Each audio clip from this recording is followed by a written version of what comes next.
I've had the privilege of sitting down with some incredible ranchers over the years. People who built something from nothing, survived things that should have broken them, and came out on the other side with something worth passing down. At the same time, I also visit with ranchers weekly who are struggling, whether in a startup business or trying to turn around a failing one. They're tired and frustrated, and they're wondering if they're on the right track. That's what this show is about. I'm John Haskell, the host of Ranchonomics, the podcast dedicated to helping ranchers win at business. Ranchonomics Stories is where we go deeper with longer conversations that describe the journey behind the success we see today, the hard years, the turning points, and the lessons that only come from living it. I want these stories to inspire us to keep going even when it's hard, to remind us that success really is possible, to drown out the voices that say it can't be done, and to reinforce our resolve to keep going until we win. Welcome to Ranchonomics Stories. Hello and welcome to the Ranchonomics Podcast. I am here today with Dave and Carol Perry, who I met at a Steve Kenyon workshop over at the Sheridan County Soil and Water Conservation District meeting. And I overheard Carol telling Steve their startup story, and I thought it was one worth repeating and one we want to tell. We often hear about how hard it is to get started in ranching and how you just can't get ahead anymore in America and all kinds of wonderful, depressing things like that. We all know that just isn't true, and I want to hear these guys tell their story. So Dave and Carol, welcome to the podcast. Great to have you here. Thank you, sir. Good morning. Good morning. Why don't you give us a quick background about where you guys are at now, and then we'll dive into where you started. So let's go from there. You guys are over on the other side of Sheridan from where I am. Yes, we're at Claremont Valley, which we have a place now that it's an irrigated place. There's 500 irrigated acres and 330 dryland acres. And so I end up trying to lease some ground all the time, but we still graze most of the irrigated. We only hay if there happens to be a year when I get a good lease. And so that then we end up with some ground and it's hard to plan on grazing the meadows in the wintertime because the snow just sits on them as opposed to the hills. So I end up trying to get most of the feed off of there, except for winters like this one here. Right.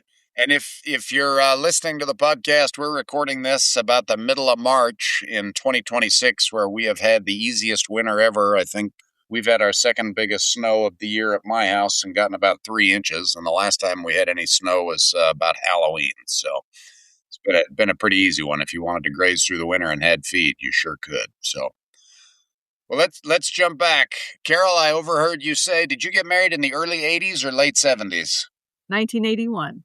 1981. And go ahead. Let's get started. How many cows did you have? What were interest rates? What was the environment at that time?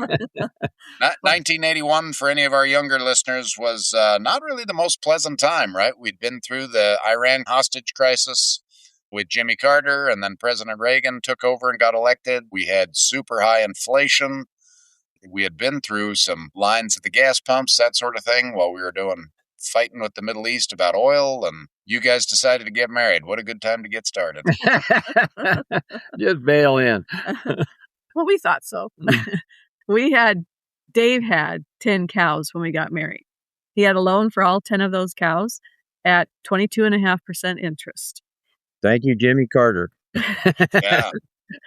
He also had a ranch job, and his boss was wonderful. He let us run those 10 cows as part of our wages. So he had a partial wage. We had housing provided, and I had a teaching job when we first got married.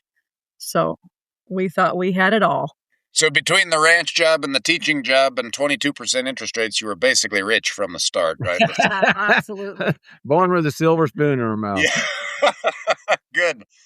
Excellent. Well, how did you proceed from there? Give us the high points of how you grew, because you own a few more than 10 cows now, right? Yeah.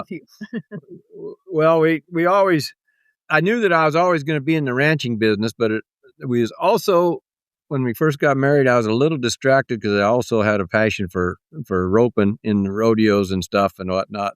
And my boss was nice enough to let me and my brothers do that. But we always knew that the ranching was what was going to be it. I mean, I was in college for 3.5 years. I was going to become a vet, and then that I actually worked for a vet, and I thought, this life sucks. I ain't going to do this. And if I'd have did that the first year, it would have been a lot smarter. But so anyway, everybody said, well, what'd you get out of college? I said, I guess you'd call it a social education for lack of. But after we got married, the boss let us increase. And so we increased by another 10, and we did some different things. And it was a good life for us. I mean, definitely wasn't. I mean, you kind of went along pretty slow.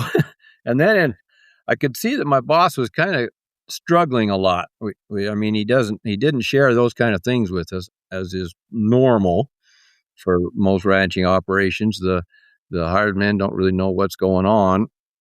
And I thought I had went to this seminar and Alan Savory made a presentation he had formed a holistic resource management. He was from South Africa, and him and another gentleman had got together and was doing these schools, and then they broke apart. Stan Parsons started the Ranching for Profit, and Alan did the HRM. So anyway, I seen that, and he was talking. The thing that stuck with me the most was being able to manage your cows so that you could double your stocking rate. And I thought I could make it about anywhere if I could get twice as many cows on there as what they expect. And so anyway, I did some research and found out, but you had to go to Albuquerque, New Mexico to go to the school at that time. And it was the 5 days. Headquarters of HRM at that point, right? Yes, sir. And I went to the boss and I said, I'm going to go down to that school, Charlie. I said, I got to figure out what's going on. And he said, I'm going with you. And I thought, well, that was good, especially when he volunteered to pay the bill. So we went down there, got rid of a lot of paradigms that I had, like every rancher has, and challenged you to think outside the box. My wife always talks about thinking outside the box. When we came back from that, first thing we did is the boss had me and we went up and sat down, and he went through his whole financial thing, and I had no idea he was in a wreck. Oh, no kidding. He'd been successful all of his life. He actually came here from the back east, and he actually worked for my dad to begin with when he was in high school, or college, excuse me. In college, he went to, and he'd work in the summer times, and then he stayed and went to college there in Sheridan, and was always in contact with mom and dad. He really liked them, and dad trained him a lot in the ranching, and he decided that's what he wanted to do. But anyway, Charlie had some money, and he got in the ranching business and did very well for a lot of years. And my dad stayed with him for the whole time, and until right at that point. And then my dad moved down south, so I was promoted into the foreman's job.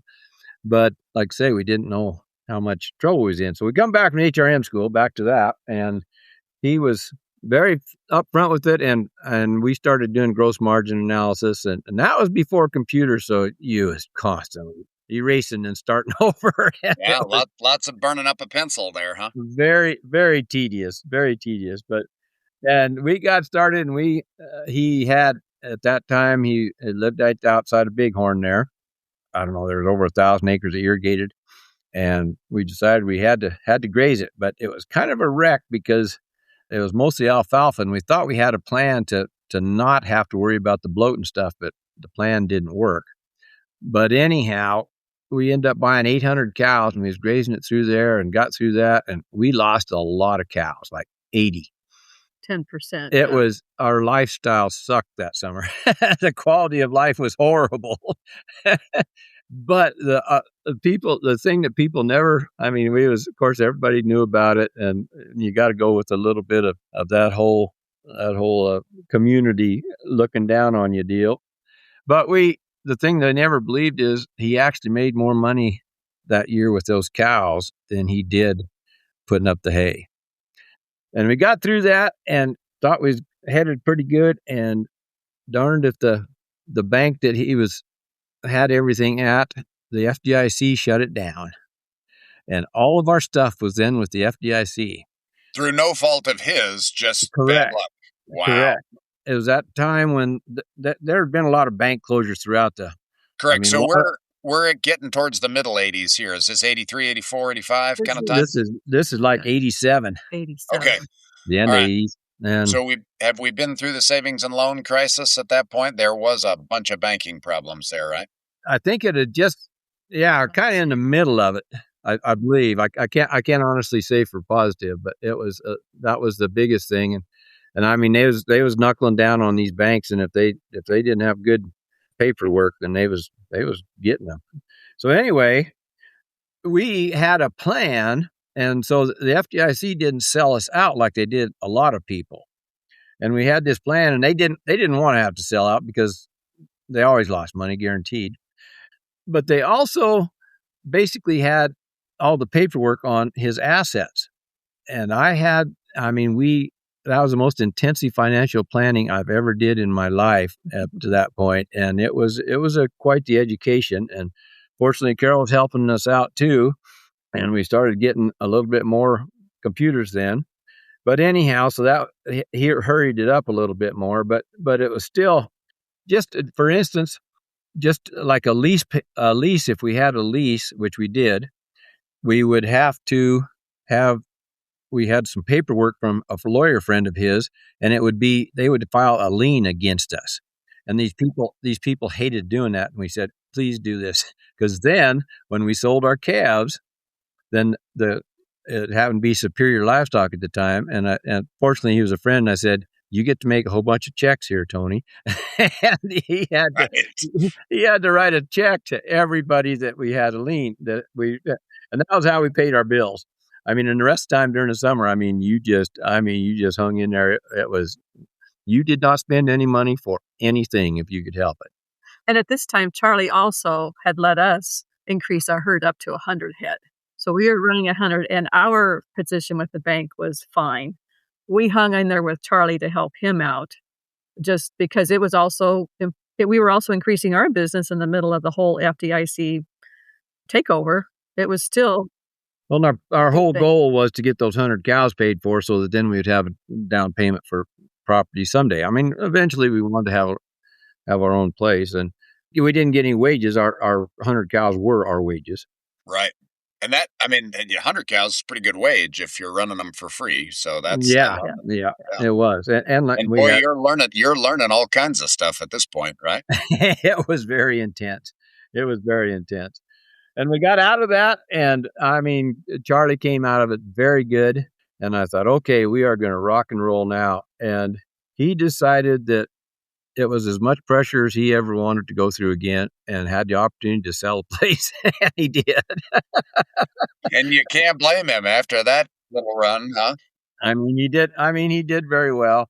It was all good for him, and I was happy for him. And I wasn't being young and bulletproof and not smart enough to know better. I wasn't panicked about it. I figured, we'll just get leases. And we did. We got a bunch of leases and had them scattered out. And we increased up to 250, but I needed more. And it was about that time. Well, Carol had quit her job like in 88, about the same time the FDIC and stuff went down, or right before it did. Well, you probably needed her full time because Carol, you spent a lot of time in the books, right? Well, yeah. we had 2 girls by then. And so we just really I wanted to stay home with those girls. Between doing the books and the girls, it was a God thing for us that she was able to do it. But we still was struggling there a little bit. My uncle always said, you want to make sure she's got her degree, Dave, because having a teacher is like having 100 head of cows paid for. So anyway, we pressed on with that, and we had to, of course, we no longer had a place to live. So a couple of times we had different houses. And by the time that year was over, I had moved my wife and the 2 little girls 5 times. And people go, "You're still married?" Yeah, I love it. So that was a trying time, but it was the girls. It was just an adventure to them, Right. They love it. They was pretty little. They wasn't in school yet, and so anyway. My wife once joked, we went through a little period like that, and my wife once joked at church when somebody asked her, what she liked to do in her free time. She's like, "Oh, moving is our hobby." That's we did downsize on a lot of stuff. About the 4th time I moved my wife's college books in this 30-gallon barrel that she had them in, I said, "How many of these are you ever going to use?" This barrel's heavy. Yeah, for sure. I love it. So we did a lot of downsizing, but I don't remember once ever thinking that we would do anything different. this was what we wanted, and we just always knew there was something out there for us. Every time we moved, it was just like, well, it's just one more step. And without a teaching job, we had a once a year income. Well, if I went to the grocery store to buy diapers, I had to borrow from the operating note. So we had to have very, very tight financial planning to make sure that all of that was paid for at the end of the year when we had our once a year income and enough to buy more cows or whatever and go into the next year. Excellent. Yeah, and there's a real power in that vision, right? If you know that's what you're going to be doing, you can get through a lot of really difficult stuff, can't you? Well, and that's one that what you referred to as the power and the vision. I referred to it as passion and what you want to do. And I think that's true for any business. If you don't have passion for your business, then there's probably no way you're going to get it going. Yep. And, yeah. But I mean, it wasn't like, people said, "Oh man, that must have been tough." Well, it was. I mean, we didn't have a lot of any extra money or anything, but we never considered ourselves as being, destitute or anything.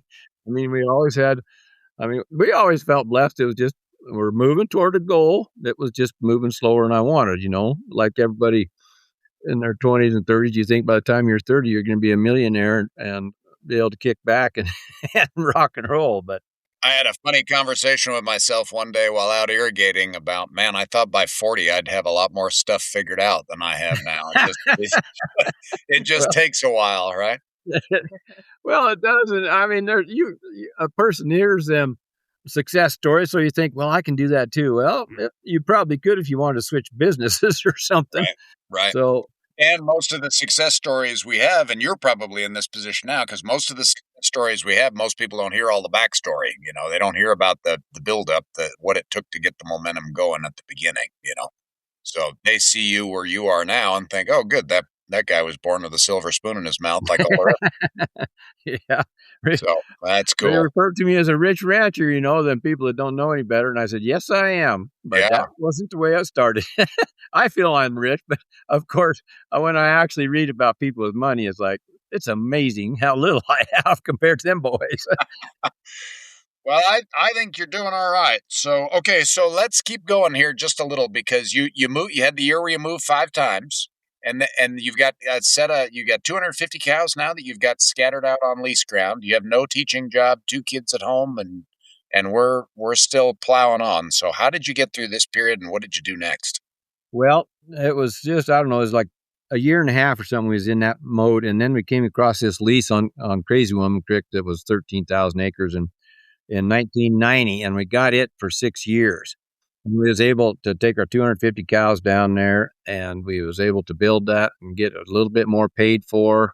And it was, Carol still wasn't working until the end of it must have been the 5th year into that lease. And she went to work, actually back to work as a teacher. She hated it.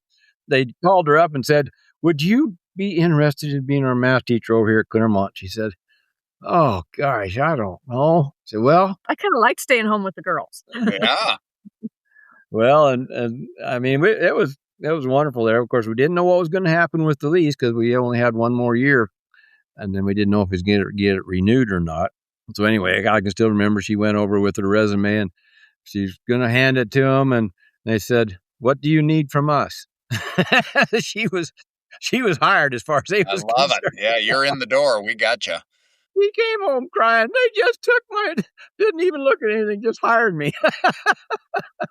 But that was a God thing, because we did lose that lease, and then I was back to having cows scattered out again. It was kind of fortunately, I had a friend over here in the valley, and they had an empty trailer house that they was going to just abandon. I said, I'll fix that trailer house up if you give me a place to live for a little while I try to get something found out.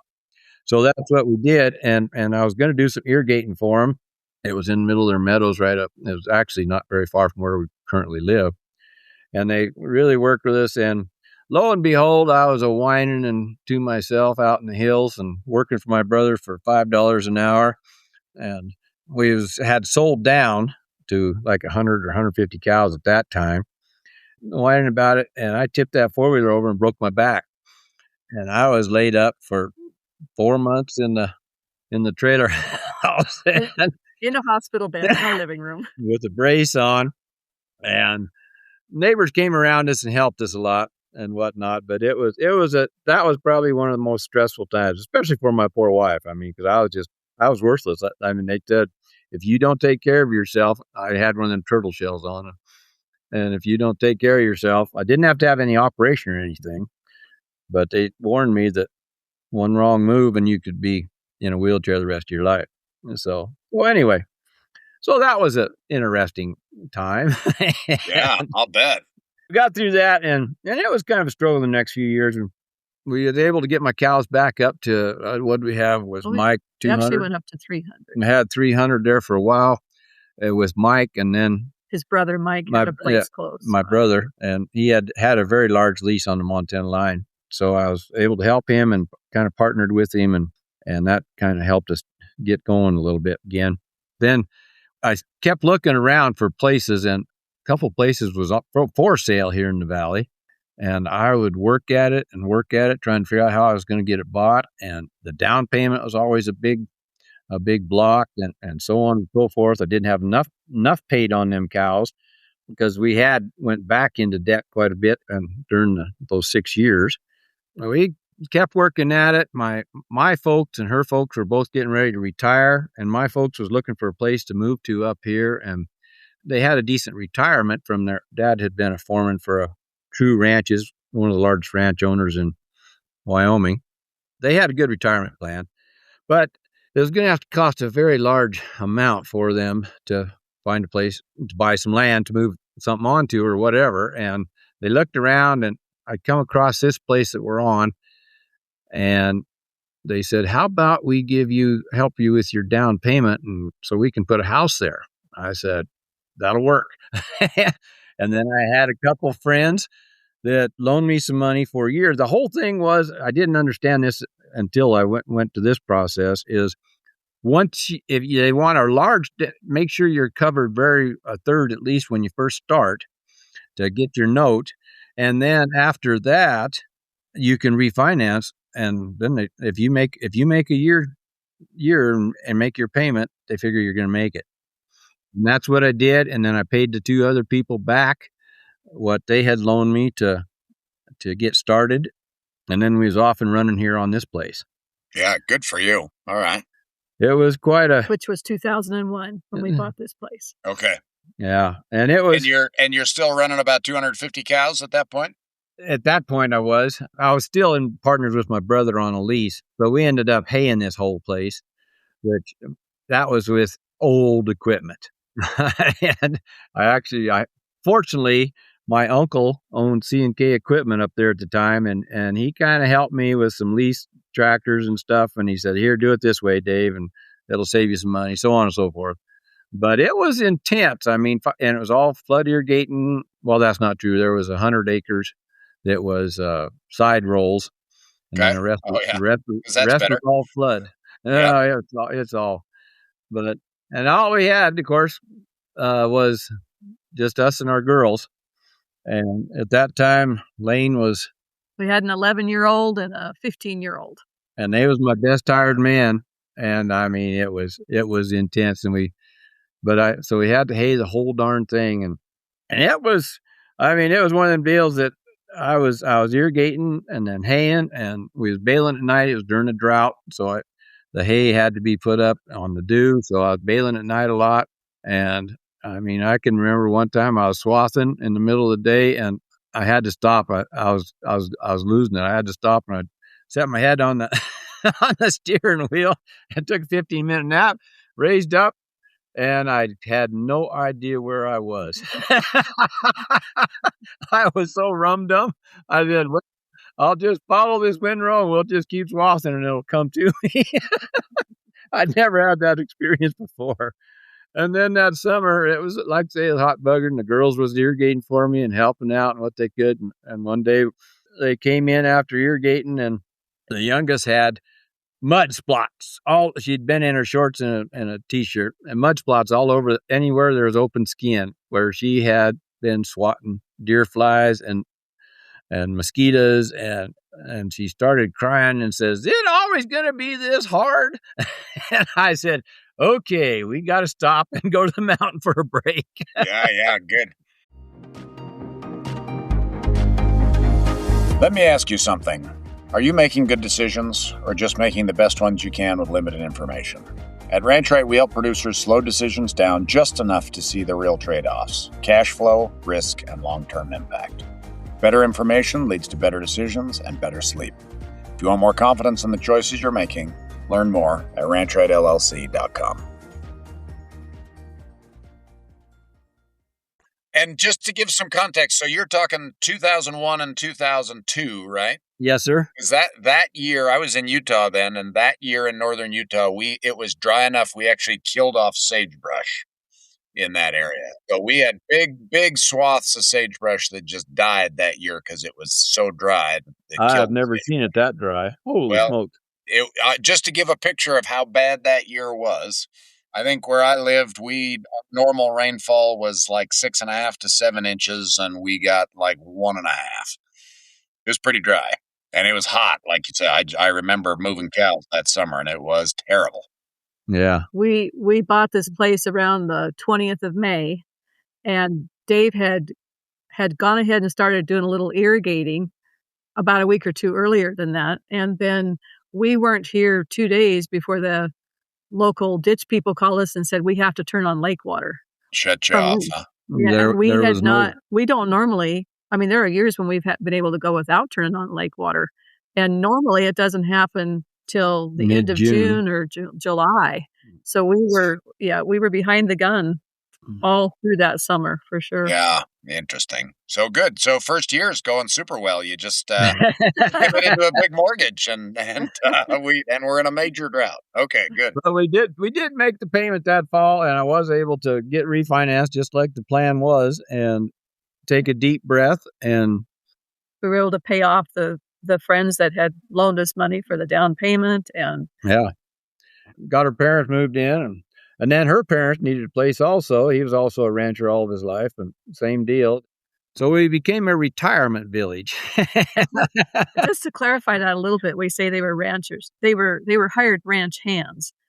Neither of our parents ever owned any property. And so it was always kind of our dream that if we could, and our prayer that if we could get a place bought, we could retire our parents onto our place so that they wouldn't have to go buy property. And praise the Lord, that's what happened. Well, just a little side benefit that I had was both of my dad and her dad were still very active, and of course, excellent hands. So I got free help for a little while. You had labor and a trade for rent, huh? Yeah. Neither one of them would agree to do any irrigating. That's the one place I had to, but they would run equipment for me. But the thing that made us all work at all, John, was the fact that back at that HRM school, always doing that cash flow and the analysis. This has been, I tell people, it's an atypical operation, in which is an understatement, because I have never kept replacement heifers because we needed to have the cash flow, and I couldn't figure out how I was going to be able to make that work. The genetics was not as important to me as having a cash turnaround every year. So I bought, when we started grazing these irrigated meadows, I was able to buy short-term cows. Some of them would be just 1 year and gone, and some of them, they would be, you'd buy a 10-year-old broken mouth cow out of the KC country, and you can get another 3-4 years out of them off of an irrigated. Right. You have irrigated ground, a little easier for those range cows to run on, huh? Yeah, it's like they was in a retirement village that they'd never seen in their life, and it was very good. And just being able to do that financial planning, and as Carol referred to, as thinking outside the box, and we did. And it's something I never expected when I started sitting in the sale barn in the fall every year, and I was buying them short-term cows. There's a lot of smaller outfits in this country, and somebody'd be, I'm tired of this cow business. They just bring their cows in and dump them. And I would buy them and take a chance and preg check them. And I got a lot of younger cows doing that. But it's just taking the gamble on that. And most of the time, the thing is, you're buying them like referred to KC, you buy them out of that country, and you put them 1 year on this irrigated meadows, and them cows will go up couple classifications on the rail, and so that made him worth more money. So when we first started doing it, I was able to buy those cows, and we was selling the cows for more than I paid for them, as well as getting calf out of them. And you get a lot of pushback when you do something non-traditional, like that, because we are right by a highway. People are looking all the time at what everybody else is doing, and they're like, "What is Perry doing now?" And when we started grazing our meadows instead of haying them, they really thought we'd lost it. No way should you ever graze your meadows. But it's like what we learned in that school. You have to figure out your dollars per acre, what you're making on them. And it's just like we never did replacement heifers because there was no way we could wait 2 years to get income off of that animal. We needed it that year. And and it's the same thing with the hay. If I'm on the ball, I can buy year-old hay. And a lot of times that year's hay, if we have good years around here, you know what it's like. There's haystacks everywhere, and these guys, they can't sell it. And so I would get it for, less than $120. And I just build my stack yards up. And there's been a lot of years I've had hay laid in for $100 or less. It might be year-old hay, but a cow will eat it. And as you well know, the cost of equipment, you got to do a lot of acres to be able to buy a $200,000 swather. Yeah. And I keep talking to people that are savvy on the numbers that own thousands of acres, and they say, well, I can't make 8,000 acres of hay ground pay for that swather. And I think, well, what are the rest of us doing? Yeah. Well, now, it's always an eye opener when people get to figuring out, that's why I really enjoyed Steve this last weekend. And he was talking about, and the young lady that did the financial thing on Caroline Wild. Yeah. Right. Caroline. And she said, well, this outfit didn't realize that they have $400 a ton in that hay. And I'm going, I mean, when Steve said he was feeding $180 a ton hay, I'm going, oh man, I don't know how you can handle that, but he's got it figured out. But that's pretty high dollar hay. I've only had to do that a couple of times, and it was painful. Yep. Yeah. Interesting. Okay. So continue forward. Your girls grew up. You guys are still on the same place, right? Yes, sir. And both girls decided they liked town. Yeah. And I said, did I really? Imagine that. Right? And I apologized to them for working so hard and making life so miserable there. And they said, Dad, that's not what you did. I mean, they actually made me this very, very touching poem one time for Father's Day, and said, it's titled, "It's All Your Fault, Dad." And it's all your fault that I grew up with such responsibility. It's all your fault that I learned to drive when I was 4 years old. And just, it's adorable. But oh, that's awesome. Yeah. We emphasize to our children that this is our dream. It doesn't have to be theirs. We pursued our dream, and we want them to pursue their dream. And one became an engineer, one became a mental health therapist. So that's spectacular. Yeah. And they both know how to work, I'm sure. Oh well, yeah. It was it was the one that's an engineer actually went to work for RDO, and when she did her interview with him, they said, and she went there dressed up, because that's the way you did it, and they look at her and go, that you're going to be wearing pants and you're going to be getting dirty. And she kind of smiled and said, I used to change sprinklers for Dad. Yeah, no problem. I'm good. Yeah. That's wonderful. Anyway. Yeah. But I mean, it's one thing mentioned, the therapist's daughter married a young man, and it's an RN, and he worked at the emergency room all the time. And when we lost the one hired man in our quest here, I don't know, it was like 10 years into it, I think. Must have been about 2010 or 11. They call up and said, Dad, what do you think about us moving down there? Travis wonders about maybe if he would like ranching or not. I said, I would love it as long as he promises to leave 2 weeks before he'll never speak to me again. Right. Yeah. Don't let it go too far. Yeah. And he worked for 2 years. It was wonderful. I mean, he was extremely trainable, and I mean, he knew nothing, but he was very trainable and did wonderful. But he realized his passion was for the medicine. I mean, he liked the blood and gore and all the other stuff in there. And he came to me and said, I don't have your passion for this, Dave. I said, I'm glad you figured it out. You're not locked into it. I wouldn't let them sell their home that they had in Sheridan either. I said, you leave that, just rent it out or whatever, And so anyway, that's what we did. And that was, We feel like we've offered the opportunity. We've had several interns over the years, some through Wyoming Stock Growers, some through the University of Wyoming, even had an Army captain decide to do an internship here for a while. And we feel like we've offered an opportunity for others to experience holistic resource management, kind of like Steve was talking about with biological planning. We would actually take these interns, a few of them, and one of their summer projects was they had to go pick a little plot of grass and set a marker in that grass and track what was happening on that plot of grass as we rotated our cows around. And we do use electric fence, and we have little pastures and try to do a good rotational grazing plan. And so we feel like we've offered that opportunity to a lot of people. A couple ranch hands. It doesn't always work out. They do tend to find out that it's just a lot of work. It's not a romantic job like a lot of them think it's going to be. And we always offer the opportunity for them to run cows of their own, just like we were for that opportunity. But they get to experience it and find out firsthand. We always share our cash flows with the hired man. Great. Okay. They have to be able to see. That's one of the things that I think is the most important. Well, just one of the important things I should say from HRM was how much that opened up Charlie to showing me what was going on. I mean, I couldn't help him figure out what he's doing if I didn't have a clue what kind of shape he was in. Correct. And when you knew that, then you could understand, well, here's what we got to think about as far as how we're going to get out of it. Right. If you don't know any of that stuff, you got a real problem. Exactly.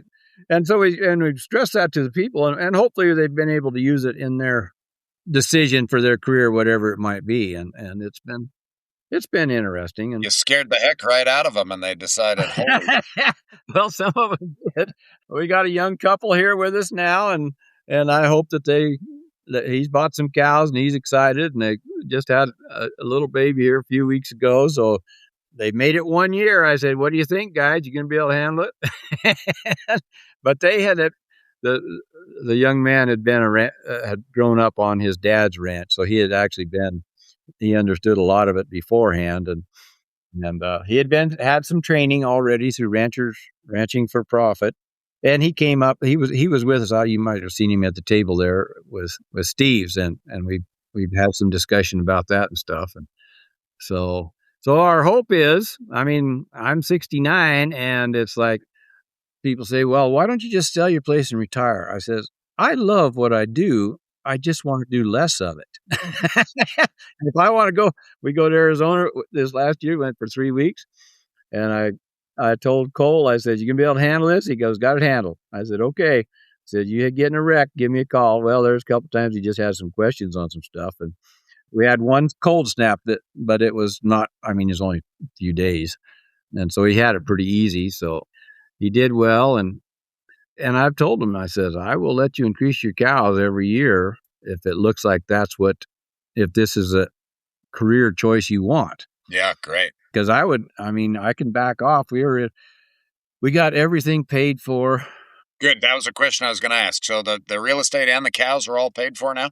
And we actually kept one real estate loan because we had it at 4%, but we have no operating loan. Well, I do. I have an operating loan because sometimes when I'm buying cows in the fall, there'll be a 30-day window there between when I start buying and when I sell calves. Yep. Good. So kind of cover that gap. Yeah, but that's the only time we use it. So we have the cows paid for, the land's paid for. I mean, we went from, like I say, that 10 head. I mean, I haven't did an appraisal on this, but the place next door has 250 irrigated acres and pretty run down, and they just sold it for $7 million. And they do have more dry land. I think there's 2,000 acre dry land, but anyway, it's but your real estate's probably appreciated since 2001, huh? Yeah. Well, and something we did early on is we committed to, even in that first year, to making a payment and then an additional principal payment. And it was about a third of the payment again that we put on principal. And we did that every year. So even though, we refinanced in 2002, a 30-year note, but we paid it off in 2022. Yeah, good for So you. 10 years early Congratulations. by doing that. And I've been teaching all that time. So definitely that helped take care of family living expenses. But we were committed to becoming debt free. And part of this is, we haven't mentioned it yet, is that our spiritual walk in this. We just totally give God all the credit for guiding us in our decision making. And you talk about people, you hear young men especially, they want to be a millionaire by the time they're 40. So Dave was basically 40 the year he broke his back, and we went backwards. And we could have said at that time that rather than having $1 million, we had a million things we knew not to do. Yeah, that's exactly right. Yep. Boy, the lessons are piling up at that point, huh? But the thing is, even when I was talking to a young man about the whole process, and the passion that I had for what I did, all that time, again, I kind of said, well, we never felt destitute. We never felt, oh, woe is me or anything like that. I was just thankful for what I could do. And, and then that being laid up for 6 months, that really opened my eyes. I was like, I sat beside a guy at church because I had to bring my lawn chair in. I couldn't sit at a pew because it hurt my back too much. And he had a wheelchair. He had fallen off the roof and had almost the same injuries that I did, only his brake went inward instead of... It went out. It went outward instead of inward, and it got his spinal cord. And I just thank God, that I could... it was an eye-opener, and it's like, it makes you appreciate what you have. Yeah. Good. Well, we need those lessons, and hopefully we come close enough that we learn the lesson. We don't have to learn it in another realm, kind of thing. So yeah, exactly. Very good. All right, so let me hit you with this. Given where you're at now, and given where you started, is it impossible to make it in America now? Well, it's the just stuff like we hear in politics, correct? To me, there's opportunities around. I mean, I can even remember just recently reading wanted ads for a young couple to come to a guy that was like us, didn't have a kid coming on to the ranch. Well, they could sell the place, but if you would approach somebody like that, you could get your cows paid for.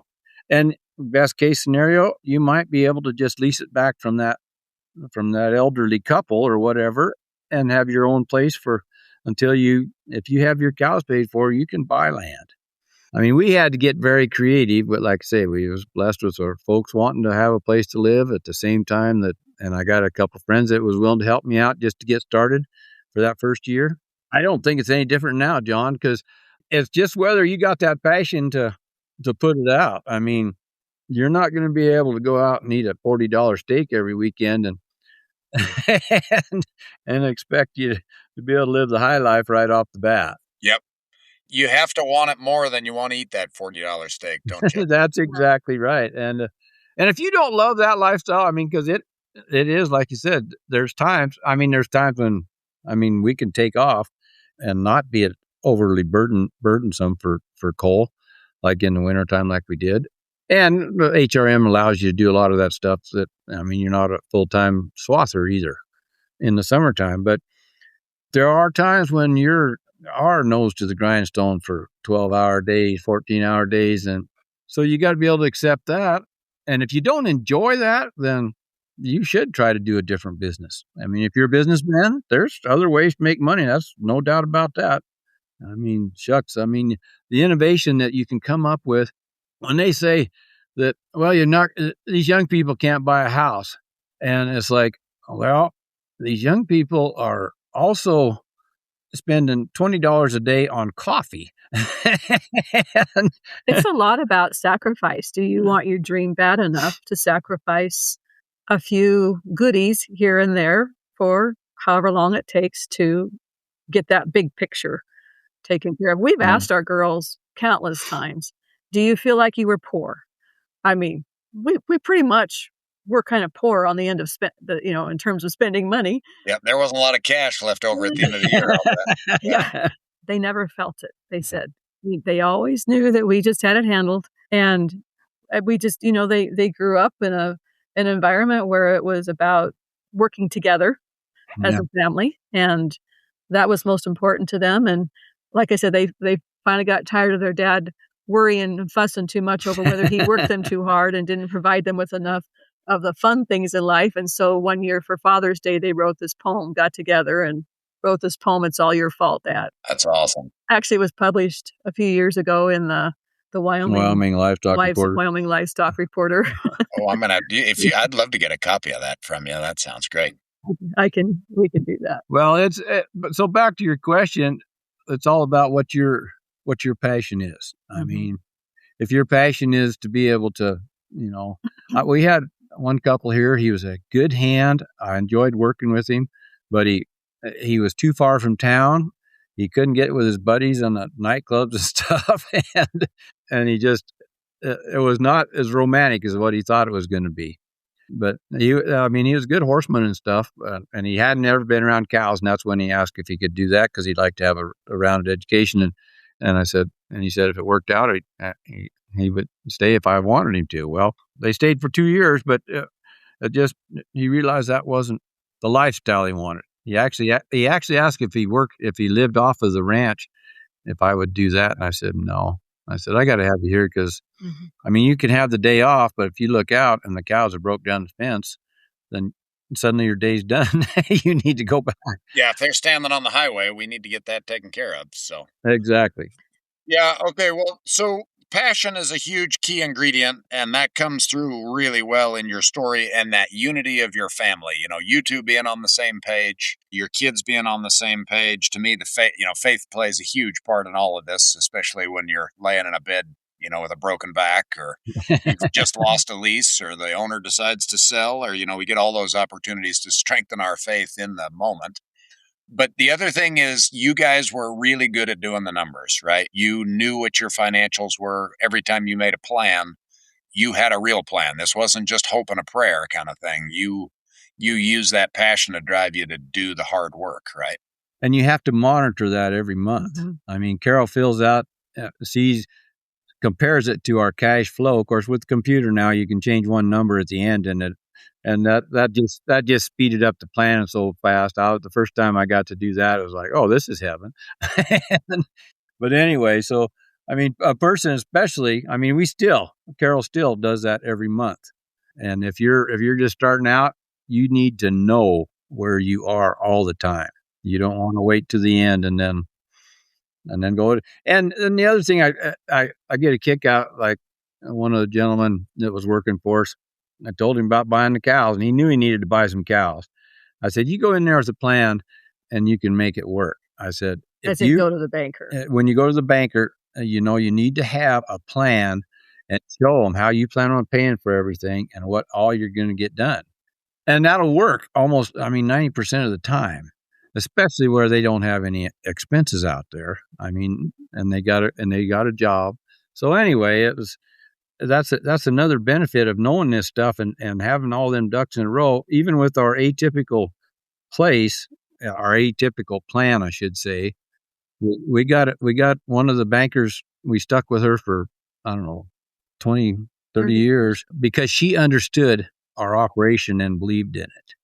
And so she became a good partner in your business, basically, right? She trusted that she didn't make me fill out the bank's cash flow. She let me give the one that I had designed. And because she knew that, especially, so probably until maybe even just the last few years, our personal family living went right on that cash flow too. Every dime that was spent was accounted for either as a ranch expenditure or as a personal expenditure. And not a penny was left off of it because a lot of times people will say, oh, well, I'll let the ranch pay for this new car, and then try to tuck it in there. And pretty soon they're in trouble. It doesn't take very long, very many of those kinds of decisions. And we have seen that happen to friends and even family members that have done that. But I would add one more thing. You mentioned passion and family unity being important, and education.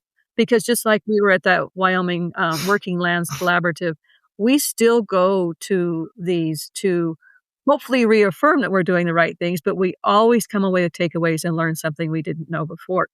And every person that has worked for us, we have had them go through an HRM school. Even if I had to sponsor it here, I would bring instructors in my garage and then come up with the money to make sure they're here and get as many neighbors as anything else I can, and to make the schools work.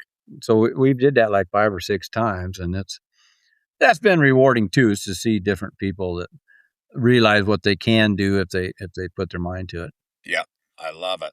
Well, I'm going to tell you, you guys are an absolute inspiration. To my mind, you are living the American dream. You chose something to do, and you put everything you had into it, and look where you are now. And it's pretty impressive what a person can get done when they put their mind to it. But I do think sometimes we hear about, well, these things are just too hard. You can't buy land from ranching. You can't, get ahead in the U.S., those sorts of things. And I think that a lot of people don't understand the level of commitment required, and it's mental and emotional and physical, and it requires you to be on the same page. And like you say, you're pursuing an education to try to do it, learn more while you do it. And there certainly are some times of sacrifice. I can't imagine being in your position, frankly, in the early 2000s when that drought hit with that big payment to make, because I remember what our country looked like at that point. It was ugly. I mean, it was terrible.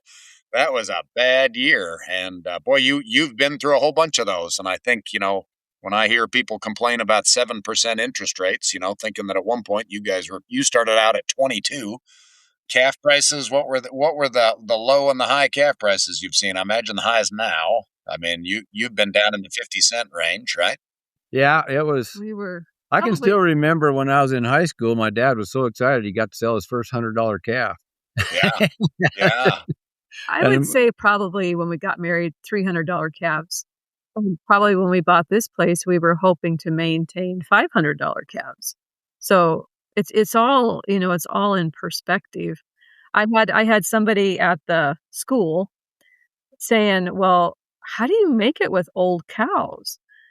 And I said, regardless of the price of the calves being sold and the cows being bought, that typically out of the 25 years that we've been here, we have been able to replace those cows over the cost of a calf within $100 to $150. Now, last year, of course, that was not the case. It was a little bit more than that. But I realized that no matter how I did the cash flow, that if prices went down or prices went up, that margin between those two is what kept that bottom line being where we needed it to be. Yep. And what's so fun about this is you've shown that interest rates don't matter, weather doesn't really matter, the cattle market itself doesn't matter, who's the president doesn't matter, like all those things. Like you have lived through all of those things and made it work each of those years. Well, it's been there. It's like she says, even when cows was the $300 calves but the killer cows, I mean, I was buying some of them for $200. Mm-hmm. And then if I could keep them alive, and sometimes that was a test, but once you get them there, then they improve their body score condition and stuff, and then we'd still be able to make the profit margin would be substantial all the time, even though the prices are so low. Yep. Yeah, and that, like you say, that margin is what drives it, right? All the time. There you go. Oh, you guys, this is wonderful. Thank you very much for being willing to share this story. I know our listeners are going to get a lot out of this. I talk to young people all the time who ask, how do we do it? I am very lucky in the fact that through work, I hang around with a lot of ranchers who are very successful financially, who are able to do things like buy land with the proceeds from their livestock operation, who are able to sort of build out their dreams because they're willing to work at it. I don't think anyone would claim it is easy that has done it, but it is absolutely possible. So thank you very much for being a great example of that. I really appreciate that. Thank you for inviting us on. Oh, I'm thrilled. Okay, well, again, thank you. Good luck with things. Maybe we'll do a follow-up in a couple of years and see how things are going then. Maybe we'll have to do it from Arizona. All right. Well, we'll wrap up today's episode. Dave and Carol Perry, thank you very much. And we will look forward to talking again soon. Very good. Thank you, sir. You bet. Thanks for tuning in to Ranchonomics Stories. If you enjoyed today's conversation, please share it with a friend or family member who you think would find it helpful too. Be sure to subscribe and follow the show so you don't miss next week's story.